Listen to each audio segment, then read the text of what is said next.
Okay, and we're back.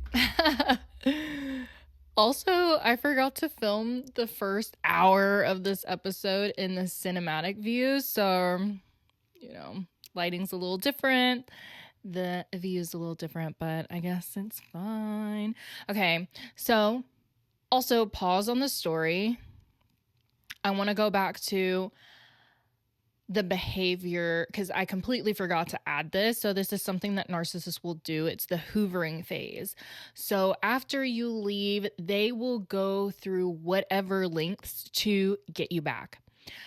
And I forgot to mention this. So, after I had everyone move all of my stuff out, I blocked his phone number, but I didn't block his email. So, I was still getting emails from him, and he was sending me emails like those next 2 days. He was one email, he was like, "Oh my gosh, my back is really spasming. You've never seen me with my back like this before. I can't even move. Like, I need your help. Please, please. I'm in so much pain." There was another email he sent. So he actually showed up to my work. I just happened to not be there. I just didn't have clients, and one of my work friends had called me, like, but I think I was busy doing something, I don't know. So I didn't answer the first time. Then she called me again, and I was like, what is going, like, I'm like, did I get accidentally get booked a client and I didn't show up? Like, what is happening? And she was like, hey, your ex is here. And I was like, oh my God. So he showed up, brought flowers, I think brought some candy.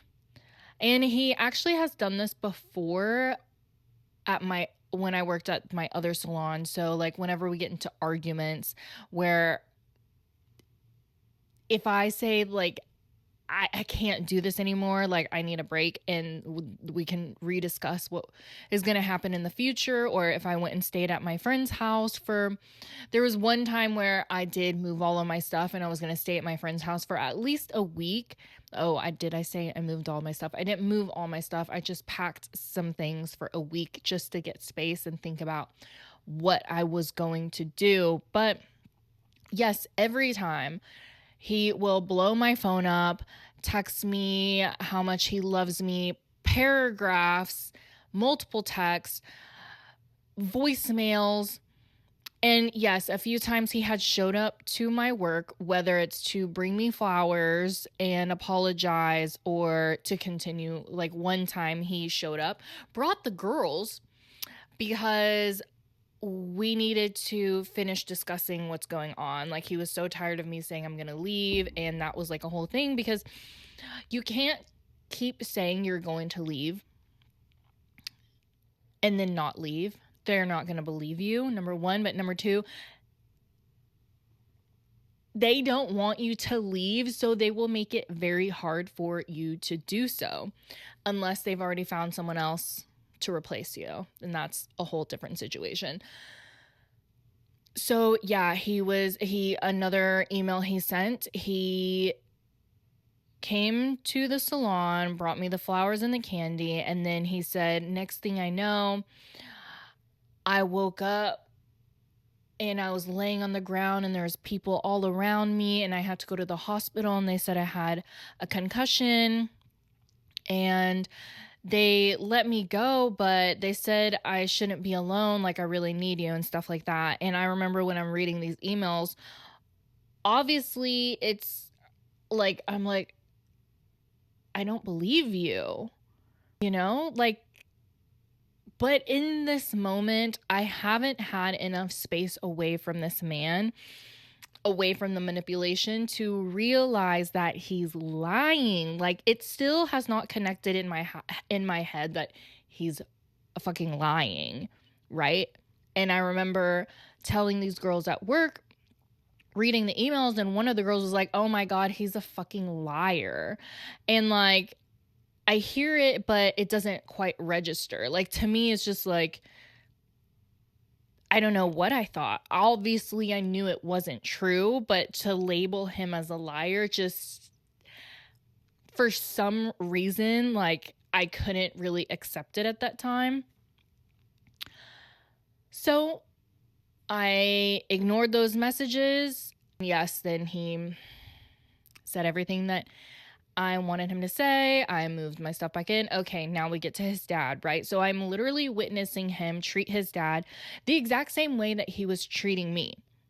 His dad is just trying to help out, minding his business, just communicating, asking questions or whatever. And he would just get so upset with him, like just controlling with him as well. And there was one morning, they weren't arguing. He was kind of just like yelling at his dad. And his dad was like, okay, this is good. Like, you're getting your frustrations out. Like, come on. And my ex did not think that was funny. He didn't think that was amusing. And I think his dad was kind of smiling, but I don't think he was smiling in a sense of like he was getting off on my ex getting upset. I think he was getting uncomfortable, but he didn't want to admit that like the way that his son is treating him is not okay, because have been so many times in the years that we have been together, not just his dad living there specifically, but when this grown-ass man is throwing temper tantrums about his birthday. Like, there was this one time where he's yelling at his dad for 4 hours about his fucking birthday, about how his dad did exactly what he asked him not to do and got him a fucking gift card for hats that he can customize, because he had told his dad, don't buy me clothes, don't buy me shoes, don't buy me hats. So his dad really thought about it and was like, oh, I'll just get him a gift card to make his own hat, because my ex is really picky when it comes to his clothes and how it fits on his body, almost a little like OCD about it. Anyway, right, I've witnessed him treat his dad the exact same way. There is just no, like, it just never made sense to me. And that is one of the things where I just never had his back on the situation. And he would always say, why can't you just have my back? Why can't there just be one time where you just like defend me or like whatever? But you can't have someone's back if they're being absolutely unreasonable. So his dad, to me, doing absolutely nothing, just living in our house, and he is flipping out about it. And he's, so then I had a conversation with him. I'm just like, I don't really like what's going on here. I thought that you changed. And if you have changed, why are you behaving this way with him? And it's just everything out of his mouth is just like an excuse or deflection or more manipulation. Like, he would just say, that's my dad. You don't know him like I know him. You don't know that he's acting this way because of this. You don't know blah, blah, blah, and everything that he did growing up to me and this and that or blah, blah, blah. Like, his behavior and reaction to his father is valid, is his point. And me being like empathetic, okay, yeah, I guess, like, I don't get it, but whatever. At that point I was just like, if that's how you feel, that's how you feel. You feel like it's best for him to leave. Like, he wanted him to leave.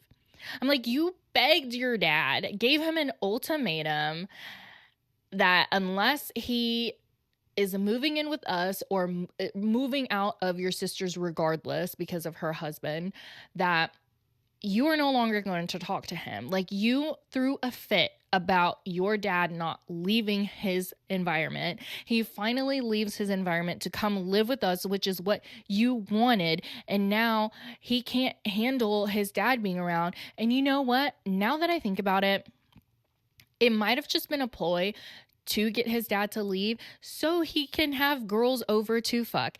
And we'll get to that. But his dad stayed with us for 2 weeks. His dad moved in. The two of us moved in May.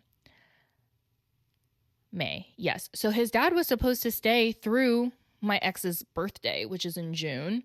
His dad didn't last 2 weeks. He decided that he was going to leave because it made him very uncomfortable, obviously, as it would anyone else. And he wasn't going to discuss it with him. So it was like a Sunday when we were all supposed to go to medieval times together, and my ex had taken the kids to our neighborhood pool, and I just decided I didn't want to go. I originally was going to, but then I didn't. And so while we were at the pool was when his dad was going to leave. But because I was there, he came up and talked to me about it. And he was just like, look, you know, I was planning on being here for a lot longer, but he was like, I just don't think it's good for me to stay here. He kind of felt like him being there is like making my ex, his spiritual journey is like, it's like pushing him back instead of like helping him grow. And he was just like, I feel like it's best that I'm not here. You know, I'm just going to take a page out of your book. You left, and my ex just changed magically and was this spiritual being whenever I left, and it really lit a fire under his ass to change. So he thought that if he did the same thing, maybe it would help him, my ex, get back to how he was. I cried. I did not want him to leave because I loved him. I adore his dad. He's a very sweet, kind, genuine person. And I hated that my ex was behaving that way towards him. Like, I always defended him, and he would just say, you know, no, it's okay. You don't have to do that. Like, he would act like it wouldn't bother him. And I mean, I don't know if it truly bothered him or not, but I just know that if my child spoke to me the way that my ex spoke to his dad, I don't think we would have a relationship. Like, I don't give a fuck if you're my kid. Like, if you disrespect me like that constantly, all the time. But again, I think his father is just a very empathetic person as well. So his dad left, and I was sad about it.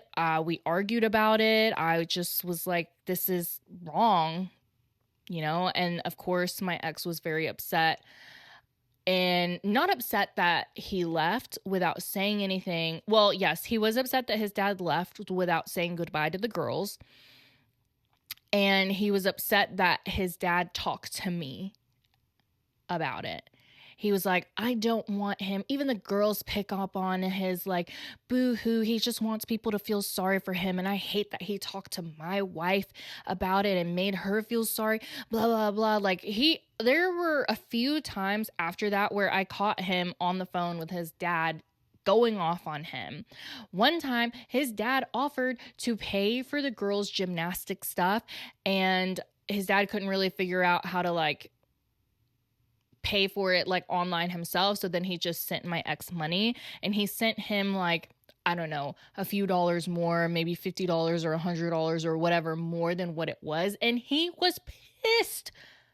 My ex was pissed about it. He was like, don't do anything more, anything less. Why can't he just do what he's gonna say he's gonna do, and blah, blah, blah. I don't need his money. And this, like, he was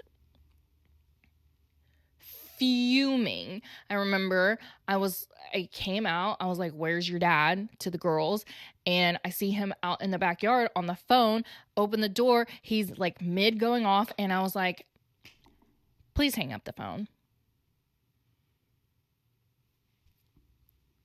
Doesn't make sense. Okay, so, right, let's recap. I leave, he changed, I moved back, his dad also at the same time moved in, everything was wonderful, right? We had the best month of our lives together, and then he just slowly went back to how he was towards his father, and then pushed his father to leave, and then it immediately switched on to me, which I had this feeling in my gut after his dad leave. Like, I felt scared that his dad was leaving, because to me, I was like, I feel like I need another adult in this house just to be a witness so that I know that I'm not crazy. But the fact that you need something like that whole situation right there, that's crazy. And that's not what happens in a healthy, loving, stable relationship. Because in a healthy, stable, loving relationship, you feel safe with your partner. I did not feel safe with this man, obviously, with how he has behaved in the past. And just a little over a month ago, right? So things started to go back to how they were. It was very slow, very subtle. But I think because I had that month of space away, I mean, it wasn't even complete no contact space, obviously, but it was just, there were a few days where I had to myself and I slept by myself. And then there were a few days where when I was with him and his quote unquote new behavior. So the thing is with narcissists, when they quote unquote change, they're faking it. They haven't actually changed. It is their mask. It is a facade, and it's not sustainable, right? So his act of, oh, I'm this new person, right? That's bullshit. It's not sustainable. So of course, slowly they'll revert back to their OG settings. And when you notice, when you call them out, when you say, hey, what's going on? Then they gaslight you and they say, oh, well, I'm not doing that. Or I'm not doing what you think I'm doing. Or blah, blah, blah, blah, blah. Like, maybe it's on you. Like that. Things, again, were just, it went back to how it was. There was just so much. I feel like I'm going to have to split this up. So anyway, I started to get that feeling again. And one of the biggest things for me was him calling me fat again. And that whole story came up. So again, we are having like the best time. And when things started to change was whenever we went to Pt.2, which is this music festival in Panther Island in Fort Worth. We went on the Sunday. And it was actually a lot of fun. And I hadn't drank in a long time. And I drank and I was wasted. And we made friends with this group. And so my perspective or whatever, like my side was I'm wasted. We're hanging out with these people, blah, blah, blah, blah, right? And then because I'm wasted, I start making out with this girl that's part of the group. And then I make out with her husband as well. And blah, blah, blah, I'm wasted again. So eventually we leave. And at this point, I'm the kind of drunk where I'm like angry drunk. Like I was flipping everything off that night. Like the microwave, because I'm getting frustrated because I can't, like my motor skills are not there. Like I'm like trying to fucking make food or whatever. And I'm just like, and at one point, I guess towards him, I'm flipping off the camera if you guys are just watching. I don't think it was like at him. Maybe it was. I don't know. But he saw me do it. Okay. So then the next morning, he's just like trying to talk in a calmly manner. That way I don't get triggered and blah, blah, blah. And in this situation, I completely understood him saying that he was upset because before when he talked about what he wanted for his birthday was maybe a threesome. And I said, you know what? I'm not really ready for that. But then a few days later, I'm drunk and I'm making out with a girl and I'm making out with this guy. And he was like, obviously you're ready for a threesome. Actually, no, I think I'm ready for a threesome and sexual activity with literally anybody else except for you because my body knew. Anyway. So then I already told you guys in a previous episode, me leaving the second time was when one of my clients convinced me, like, you don't see what he's doing to you. Like, you do not see how he's manipulating. And, I completely skipped over the story of him calling me fat. So at Ubby I'm taking pictures on Snapchat and then Snapchat memories pops up and I'm like, oh my God. And I show him a picture like, this is what I used to look like. And then I forget if I said big, fat, or whatever. And so going back, fast forwarding again, he brings up, oh, so whenever we were at the festival and you showed me a picture and you said, hey, look, I used to be fat. I was thinking, used to be? Like, I know it's like, he was saying, I know you're, like traumatized and getting over all of this with the old guy, but it's already been a month and you haven't really been going to the gym as often and you're not meal prepping and you're blah, blah, blah, and this and that. And like, like I know you're going through a really hard time, but yeah, like it's been a month and and that was, again, that moment was the biggest red flag for me where I was like, oh, he always had an issue with my weight, but that's just a narcissist. They have an issue with anyone and everything. But he had said before, and I forget if it was when I had just moved back, but he was like, oh, yeah, like, don't ever worry about gaining weight. I know I made a big deal about that for a while, but I've learned what real acceptance is, and I'm just happy that you're here and I'm happy that you're back and blah, blah, blah. So again, going back on the things that he originally said, right? So in that email, he was saying that, Amanda, our coach, was saying all of this and how it was him and it wasn't me.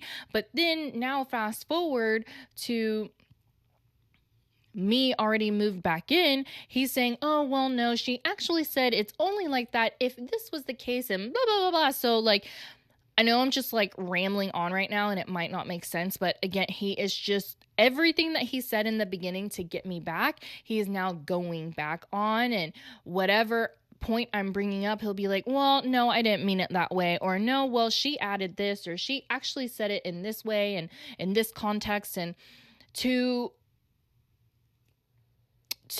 what's the word, discredit the point or whatever I'm trying to make, so that he wins, so that he gets whatever it is that he wants from me to lose weight or whatever.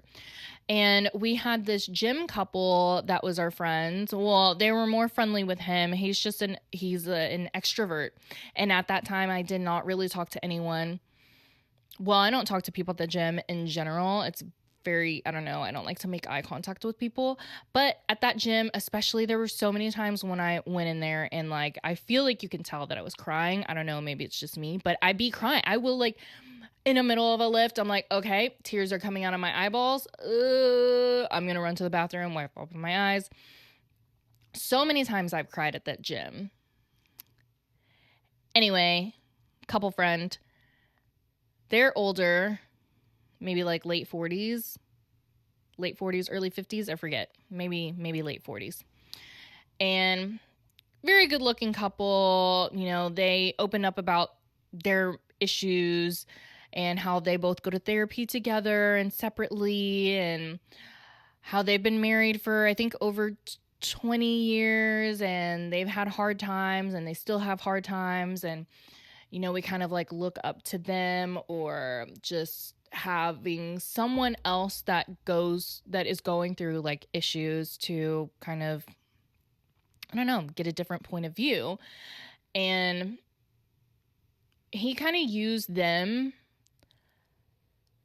in a way, so in like not in a flying monkey way, but in a manipulative way. So he would say, when I left the second time, that he called the husband and he was like, I don't know why she would do this again. Oh, I'm so upset. Like, I could hit her. And he said that the husband was like, no, well, you can't do that, because then you can't come back from something like that. And, just trying to think of what could possibly compel her to leave again. Like, think about her and how she's feeling. Right? So I'm like, oh, okay, like, he's being a compassionate person. But then my ex adds, but he also said that, I mean, I'm not taking sides, man, but that's really fucked up. Talking about how I would leave without saying anything. And then stuff with the wife. And I remember just feeling like, why does no one fucking understand where I'm coming from? Like, this man put his hands on me, but not only that, like, he has coerced me into having sex. If I don't want to have sex, it'll be an argument. Like, I just don't think this is a normal situation. And it just felt like, these aren't things that these people are telling me directly. These are things that my ex is telling me that people are saying. So on top of his point of view, apparently these other people and his friends think that that's really fucked up that I would do something like that. And that's just all manipulation. Whether it's true or not, the intention of them bringing up other people and saying all of this is to either guilt you or shame you or make you feel bad or whatever. And that intention of them wanting you to feel that way so that you do what they want and so that you believe them. It's so fucked. So fucked. And I remember I would just feel like I can't stand the thought of them thinking I'm a bad person because I'm not a bad person. Like, it doesn't fucking matter what other people think. It doesn't, because other people don't fucking know. They don't know what you have been through. They don't know what this person put you through, how this person has treated you, how this person has behaved, how you have completely lost yourself and who you are in this fucking relationship, right? Like nobody else knows that. So anyway, let's cut to me leaving the third time. So things are back to how they were. I am very quickly, very unhappy, just feeling very like distraught. Like there were a few times that we got into arguments where I had blurted out like I was gone. Like I was out of here. I was free from all of this. And now I move back in and it's just the fucking same. Like it was just so crazy to me. But that's what a cycle of abuse is. It's a cycle and it is just never ending, never ending. So at this point, right, we're at his redo birthday weekend because his first birthday weekend didn't count because 2 days before his actual birthday, I had attempted to leave him. Let's talk about his actual birthday. The night before his actual birthday, we went to Boomer Jack's. All of his friends came out, which they normally don't. I texted his friends and said, hey, his birthday's coming up. He would love it. I would love it. He would love it if you guys were able to come out. You know, like his birthday is a really big deal to him and it would mean a lot to him if you guys would come out here. And text everyone else too. Like whoever you can think of, whoever can make it, blah, blah, blah. So they did. We had a good time. He's like doing his thing, talking to all these people. And then after Boomers, we go back to our house. We invite everyone back to the house. Everyone comes over and he's just like having the time of his life. And then they all leave. And then, well, actually, we were at the strip club first before Boomers. And when we go to Boomers, there's a second where he sits in the car and he starts crying. And he's getting emotional and he says, hey, I'm just thinking about my dad and he was tripping, like microdosing on shrooms or whatever. So that was his excuse for crying. And then later on that night, after everyone left the house, he brought up how, well, actually he was crying because of his dad, but also because of me, because I tried to leave him just a few days ago and he feels like he can't trust me and it's really hard for him and blah, blah, blah, blah, right? And while we're getting into it, there's Martin Garrix playing in the background, and there's a song that goes, I'll go wherever you are, even into the dark. So he hears that. What is that song called? Starlight? I forget.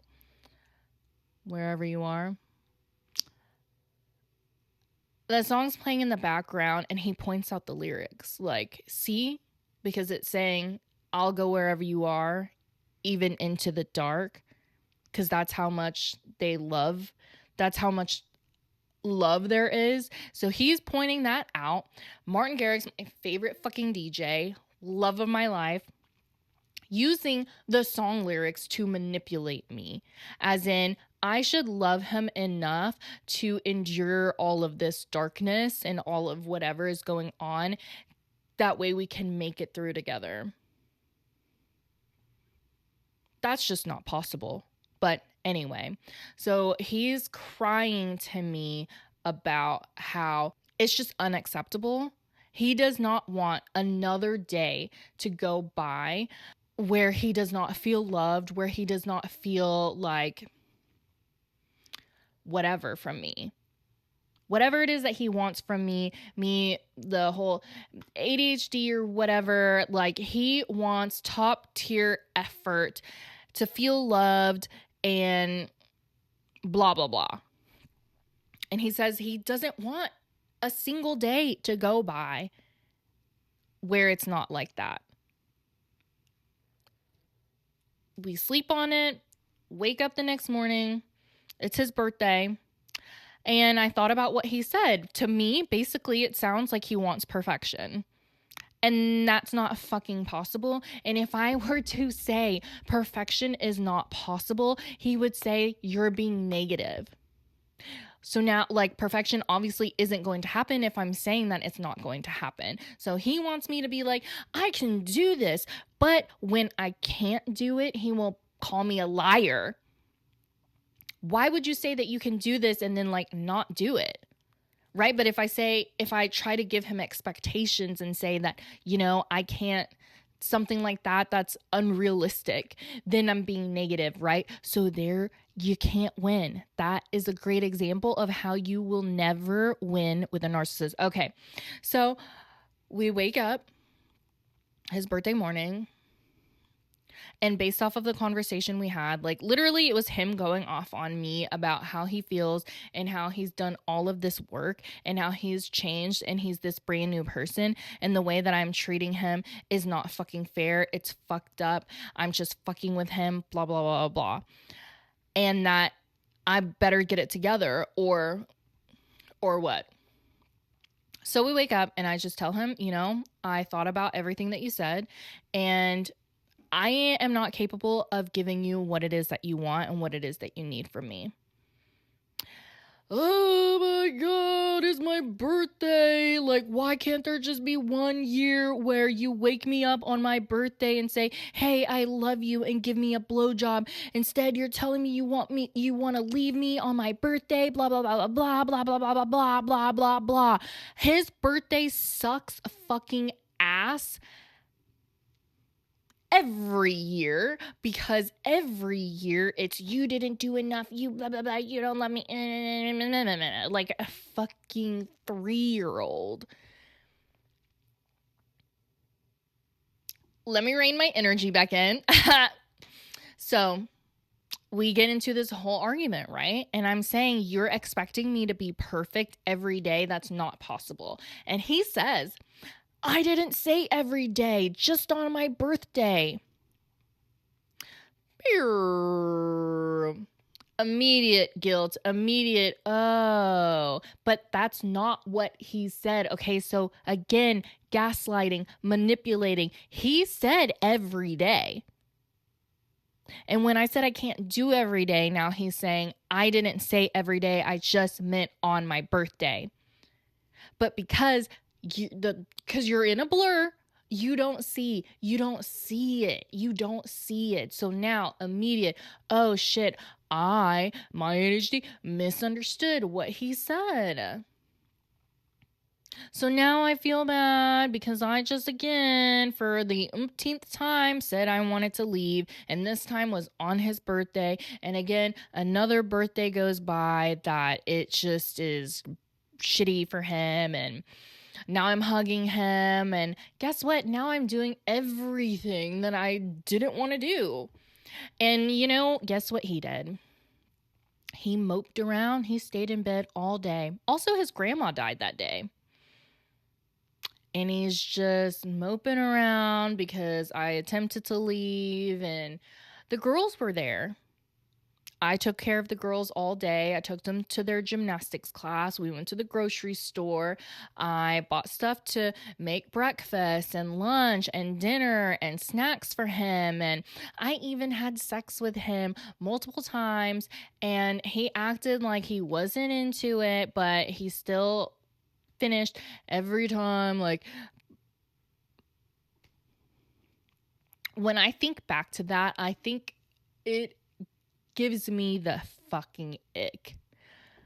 Like, I want to throw up. Anyway, at the end of that night, he was like, thank you. You really made me feel special. Thank you, blah, blah, blah. So, again, he's saying things are good. But then this man does not give a shit about Father's Day. So Father's Day is the Sunday, I believe, after his birthday weekend or whatever. His birthday is on June 10th. So Father's Day, he does not care about Father's Day. And I specifically asked him, hey, you don't care about Father's Day, right? And he says, yeah, no. Okay, Father's Day morning happens and the girls are there that weekend. He woke up and he was in a mood. And I thought he was in a mood because he missed his dad and it's Father's Day, right? He was in a mood all day. He was in a mood at the gym. And whenever we finally get back, it's around like lunchtime now, he just comes up to me and he says, he's just like shaking his head. At the gym today, I was just hoping to myself that like no one either came up and gave me a compliment or came up and told me happy Father's Day, because my own wife hasn't even told me happy Father's Day, and she hasn't told my kids that it's Father's Day.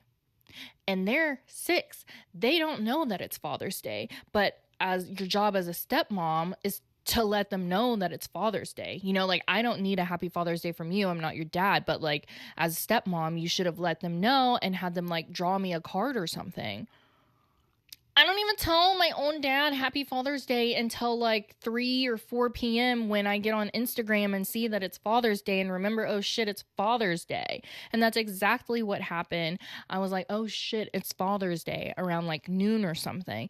But you know what? Someone already beat me to it. Our gym couple friend had already texted him happy Father's Day. And he responded back, oh, well, y'all are the first ones to tell me happy Father's Day today.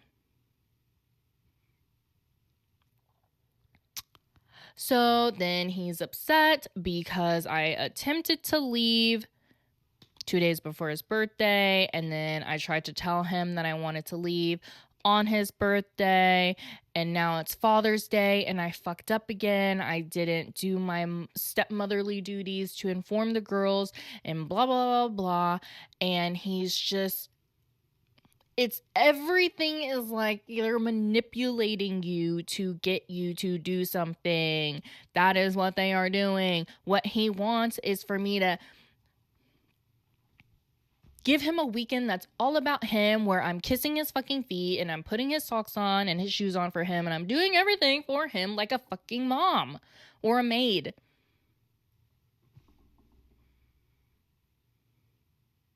So he's crying about Father's Day and how he just doesn't feel loved. So then I, out of guilt, said, okay, well, let me do a redo birthday weekend for you. We can go to this pool party. I'll look something up and, we can do that on like a Sunday. Saturday night, we can go out to eat somewhere if you want to, or we can go out, and then Sunday we'll do a pool party, and then Monday I'll just cook all day and blah, blah, blah. Let us not forget, I already did that. His first birthday weekend, all of the efforts that are put in doesn't count. It doesn't count for him because of whatever the fuck. And so now for the second weekend in a row,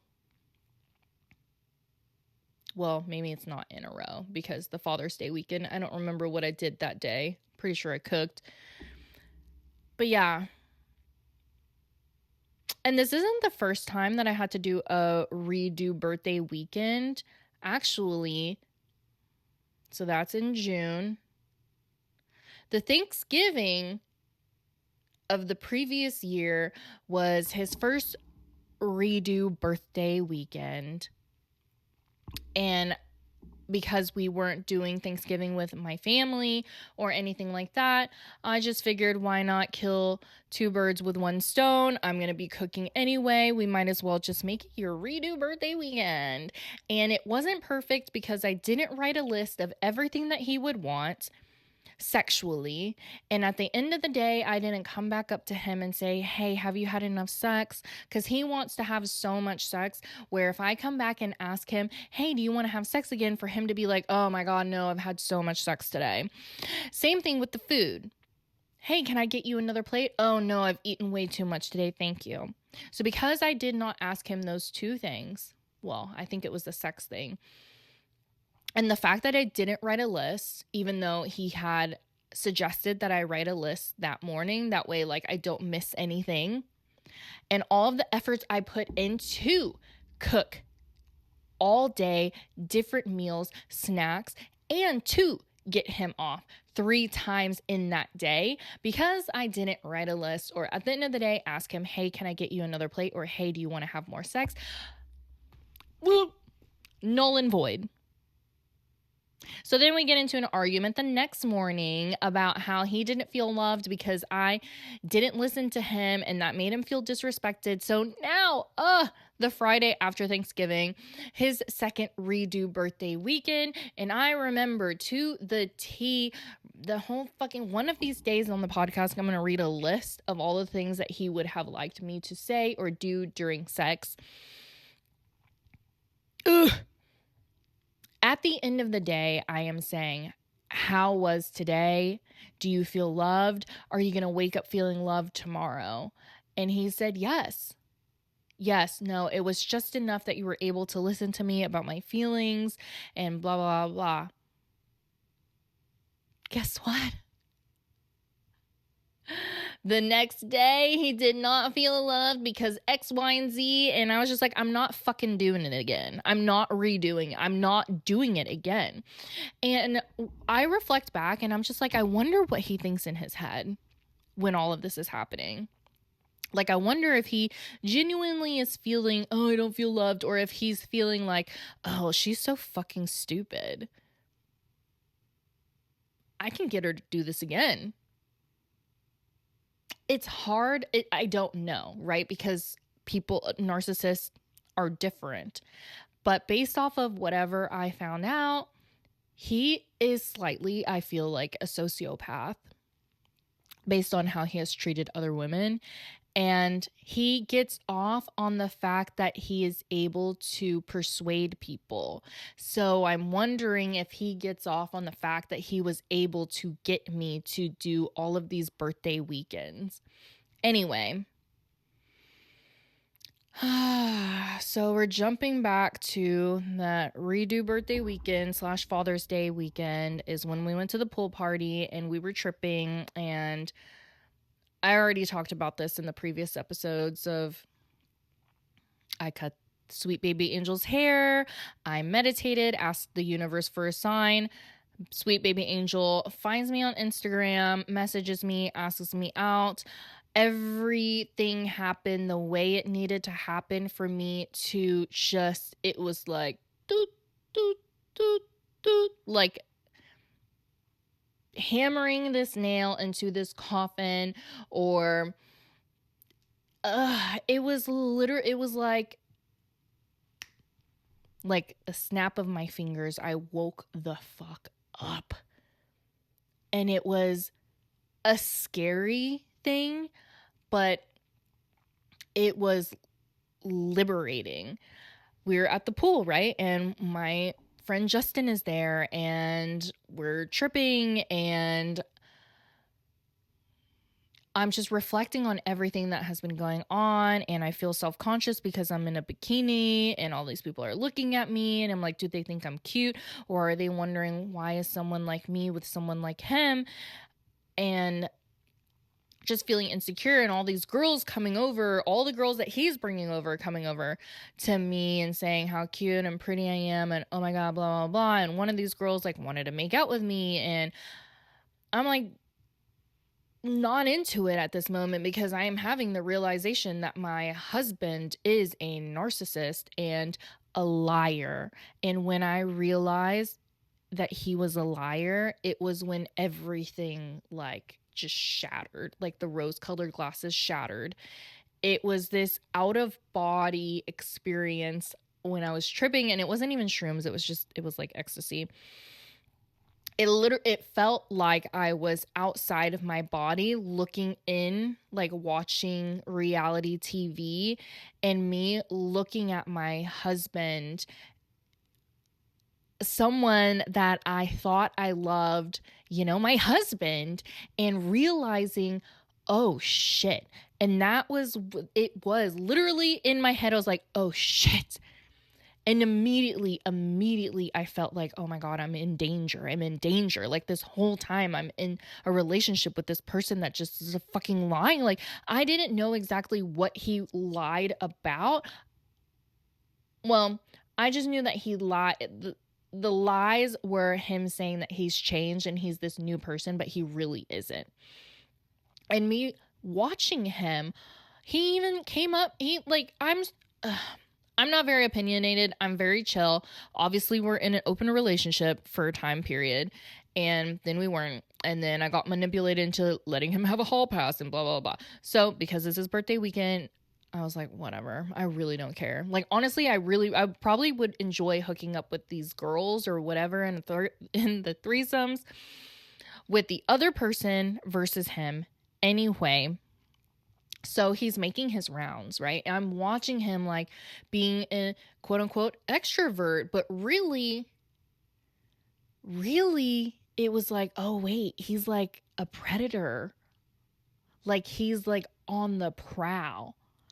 And he's making his rounds, and every time he'd bring back a new girl to come over and talk to us. And at one point he even said, hey, okay, so do you guys think I should like keep my wedding ring on or should I take it off? He's like, I don't know, do you think that, like, are girls more attracted? Like, would they want me more with my ring on or with it off? And we were just like, I don't know, try one with it on and one with it not on. And I'm watching him, like being the guy, being like so energetic and so like in his element, when literally the night before he's crying and being upset about this, that, or whatever, but now he's his regular self. Yeah. I was like, bitch, you got to get out of here. Immediately I text the wife of the gym couple friend, and I was like, oh my God, I'm freaking out. And I text my client, the one that tried to get me to leave the second time, and I'm like, I see everything so clearly now. It was like, I don't know. I feel like I'm about to cry just thinking about it, because it was just so insane. I feel so lucky because that doesn't happen really to other people. And with other people who come out of these abusive relationships, it takes them a while to like really understand what happened and not feel bad or shitty about themselves. And, they might be more down on themselves. But with me, it was just like, oh, like God, the universe, whatever answered what I've been looking for, what I've been needing. And it was so wild, but that was one of the best days of my life, honestly. And then I texted sweet baby Angel, and I was like, hey, yeah, no big deal, but I think you kind of saved my life. Because that was the biggest push, me realizing that, oh shit, like me remembering who the fuck I am and realizing that, like, I am that bitch. People like me. People think I'm funny. People think I'm beautiful. People think I'm attractive. People want to be with me or whatever. Sweet baby angel asked me out. This guy who I'm attracted to is also attracted to me. It felt like I was in a slumber and I finally woke up. And I just knew. I was like, I cannot be here. Right. But I'm freaking out because I was like, I went through these lengths to plan an escape. And how am I supposed to leave again this time? One of the things that he said to get me to come back was, hey, if you feel like this isn't working out, if you feel like, oh, I made a mistake and I need to leave, all you have to do is just tell me and I will help you move your stuff out. So me remembering that he said this and now me realizing that he's a liar, he didn't actually mean he didn't mean it. He just said it to get me to come back because there was another time, obviously, when I wanted to leave. And that just, it never is, oh, I understand that you're not happy and I want you to be happy. So, yeah, maybe it's best that we break up. That has never been a response from him, ever. And it never will. It never will. That would never have been a response because they don't want you to leave because you are easy. You are an easy target for them. They've already put in the work to get to know you and your triggers and know how to play you and know how to manipulate you. They know how to get what they want from you. They know how to use you. Point blank, period. There is no love there. None.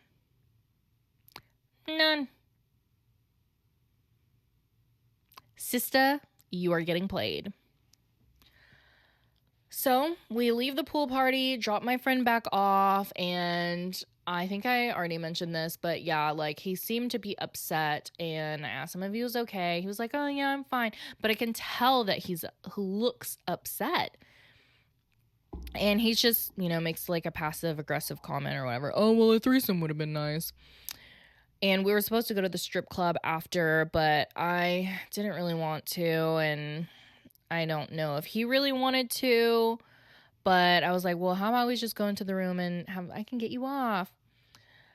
But I really didn't want to get him off, and he can tell. And then we get into an argument or discussion about how, look, Lisa, I've already done all that I could to change, and it's really up to you. Like, I can't change anymore. That's when I said, you know what? You're right. You have done all of this, and it really is me, and whatever it is that I need to learn to grow, I can't do that here. And I feel like it's best if I go stay at my friend's house. And eventually when my mom moves back, live with her. Like I really need to, I put it on me. Again, he kept me up all night trying to persuade me and convince me to stay. And the next morning, talked me into tripping some more, and that's just because he knows that we have a good time when we're tripping. We're on drugs, we're having fun, we're having sex, and he just wants, it's just like a fake magical day for me to be like, oh well, actually it's not really that bad, right? But I knew that I didn't want to be there anymore, and I just didn't really have a plan. My plan wasn't going to go down until later in the evening. So I was just like, fuck it. Fine. Let's just do some shrooms. And when we're tripping this time, I meditated for like 3 hours. Back to back episodes, YouTube videos of meditations, deep breathing. And in these meditations, it just everything was just making more sense to me. Like I'm realizing why I was stuck in this relationship, and I kind of get a little bit of emotional because there's this one meditation. Her name is like Shivarasa or something like that. And I can't pronounce the name. It's like Hana something. It's a Hawaiian term for the whole mantra is I love you, please forgive me, something like that. There is like 4 different sayings and it just repeats over and over and over again. And I'm hearing it and I'm like saying it to myself. The please forgive me, I love you, blah, blah, blah, blah, blah, blah, please forgive me, I love you. To myself, please forgive me, I love you. Please forgive me for staying here when this whole time I knew that I had to leave. And in these meditations, I am realizing that it was the guilt that I felt. The guilt of quote unquote hurting him that kept me in this relationship because I felt bad. And me realizing that it's okay to admit that I don't want this relationship and I don't want to be with him. It's not a loving relationship. It's toxic. It's abusive. And in these meditations that day, I realized that it is okay. And I don't have to feel guilty about it because guilt is a useless emotion. I don't have to feel bad. And guess what? He's a grown ass man. He's going to get over it. And if he doesn't, it's not my problem. My priority is me, my safety. This is my life. And after these meditations, you know, before the meditations, you know, we kind of had sex a little bit. I kind of was just doing whatever to like, so that he wouldn't know that in fact I am leaving that night. But after we do the last meditation, I realized I was like, I have to get out of here now. So I texted a few people who I knew lived by. I was like, hey, can y'all come get me? And one of my clients' husbands, who originally helped me move my stuff the first time, came to pick me up. He said, how long have you been here? And I said, like a little over a month. And he's like, grab your stuff, let's go. And that was it. Well, oh my God. This is gonna have to be like 3 different episodes because I'm already going on for another hour.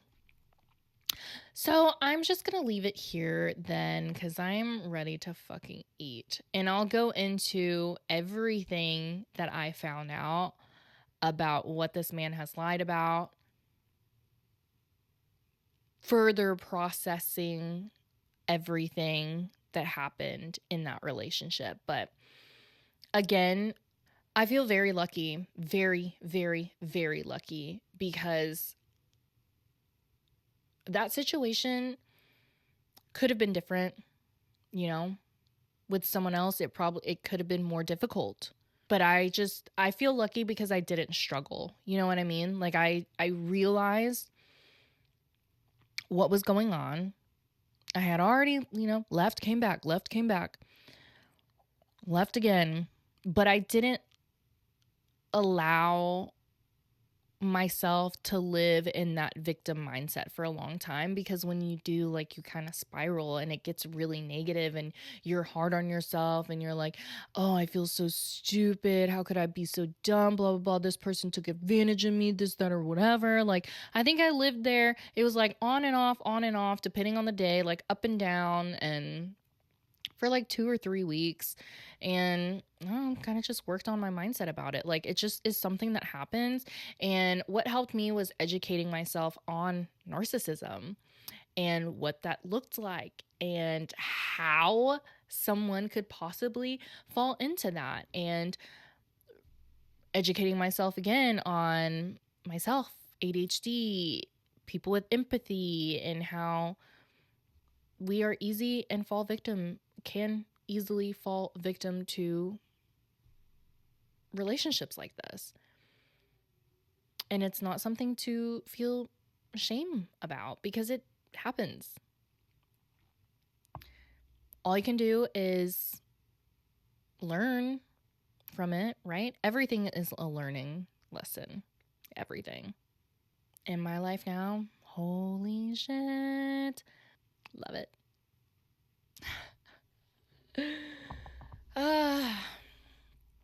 I feel I'm gonna continue to say it. I will say it forever. I feel so lucky, so fucking blessed